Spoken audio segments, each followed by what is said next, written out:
What's up, and welcome back to Interpreting the Stars, where today I'm going to be talking about this spin-off slash sequel to Train to Busan, and this one's called Peninsula. I was a bit of a late bloomer when it came to the first film in this franchise, but once I saw it, I pretty much got sucked into the action from the beginning all the way to the end.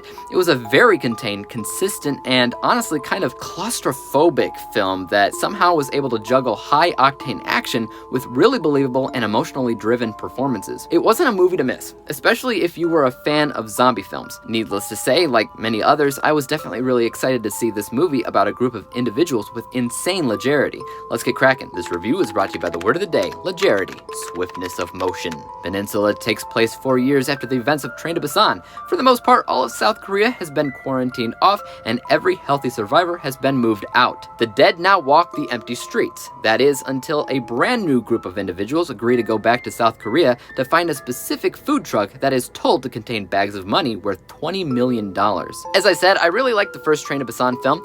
In my opinion, it's easily one of the better zombie films in the last decade just because of how well it was made. It had such a keen eye on how suspense really works because it was such a tense film, filled to the brim with characters that you honestly really loved. But what about the sequel? Well, it's not horrible, I can tell you that much. It's not exactly the best thing either.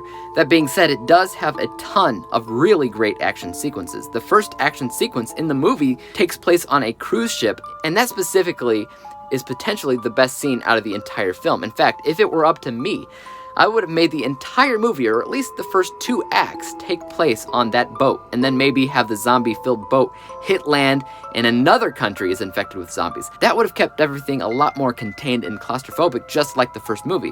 But basically, this scene takes place in, I don't know, 5 to 10 minutes tops before they move onto the real plot of the film, and the real plot of the film, not as good. It's actually kind of reminiscent to some of the Jurassic Park films where the world would have been fine because the dinosaurs are contained on their own little islands, but the faults of man keep sending them back to the islands, and bad things keep happening because men are greedy and stupid.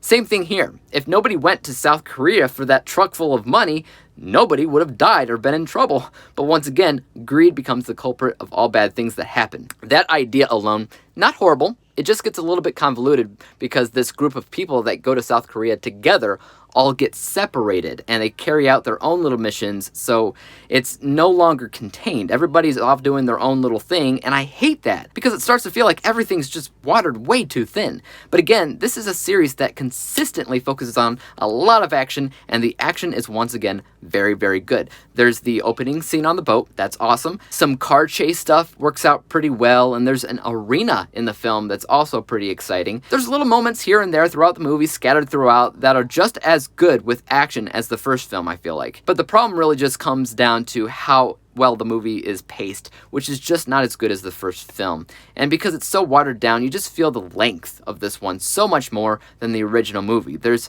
also some issues with visual effects and unrealistic physics during those car chases, but those were mostly just little things that didn't bother me as much as the pacing. Let's go ahead and talk about my final score for a second.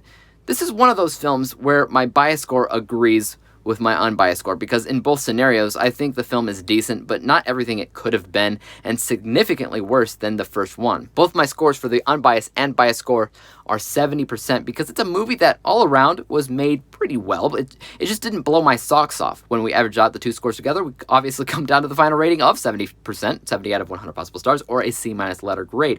This is a very average film that has some really exciting sequences scattered throughout the movie here and there, but it's definitely a film series where I'd much rather just watch the first one.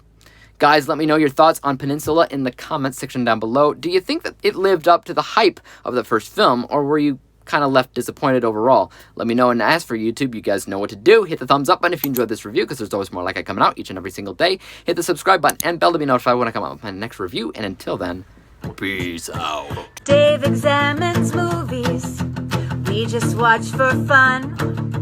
Davey is the expert, he is the #1 critic that I go to when I need a movie pick. Thanks for joining up with us.